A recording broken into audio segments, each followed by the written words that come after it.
India rebel star Prabhas talented director Hanu Raghavapudi కలయికలో రూపొందుతున్న భారీ పీరియాడిక్ వార్ డ్రామా ఫౌజీ శరవేగంగా చిత్రీకరణ జరుపుకుంటున్న ఈ చిత్రం నుంచి తాజాగా విడుదలైన సరికొత్త పోస్టర్ ఇంటర్నెట్ ను షేక్ చేస్తోంది. ఇప్పటి వరకు చూడని అత్యంత ఇంటెన్స్ ఊర్మాస్ అవతారంలో ప్రభాస్ దర్శనమిచ్చి అభిమానులను ఉర్రూతలూగిస్తున్నాడు.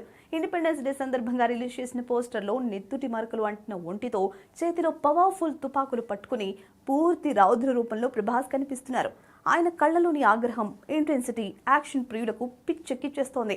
పోస్టర్ బ్యాక్గ్రౌండ్ లో హైదరాబాద్ చారిత్రక కట్టడం చార్మినార్ మంటల్లో కాలిపోతున్న దృశ్యం చూపించడం కథలోని తీవ్రతను, ఉద్రిక్తతను చాటి చెప్తోంది. బ్యాక్గ్రౌండ్ లో గాంధీజీ వేషధారణలోని ఛాయలు కనిపిస్తూ ఉండగా ఎ బ్యాటలియన్ హూ ఫైట్స్ అలోన్, ఒంటరిగా పోరాడే ఒక సైన్యం అంటూ ఇచ్చిన క్యాప్షన్ కథపై భారీ అంచనాలు పెంచుతుంది. భారత్ స్వాతంత్ర్య సంగ్రామం కాలం నాటి నేపథ్యంలో సాగే ఈ కథలో ప్రభాస్ ఆజాద్ హింద్ ఫౌజ్ సైనికుడి పాత్రలో కనిపించబోతున్నారనే ప్రచారం ఎప్పటి నుండో సాగుతోంది. తాజా పోస్టర్లో చూపించిన చార్మినార్ విధ్వంసం, దేశభక్తి ఎలివేషన్స్ చూస్తుంటే బ్రిటిష్ కాలం నాటి నిజాం పాలన, తెలంగాణ పోరాటాల చుట్టూ కథం అల్లినట్టు స్పష్టమవుతుంది. ఎందుకంటే గాంధేయవాదం కాదని ఆజాద్ హింద్ ఫౌజ్ స్థాపించిన సంగతి తెలిసిందే.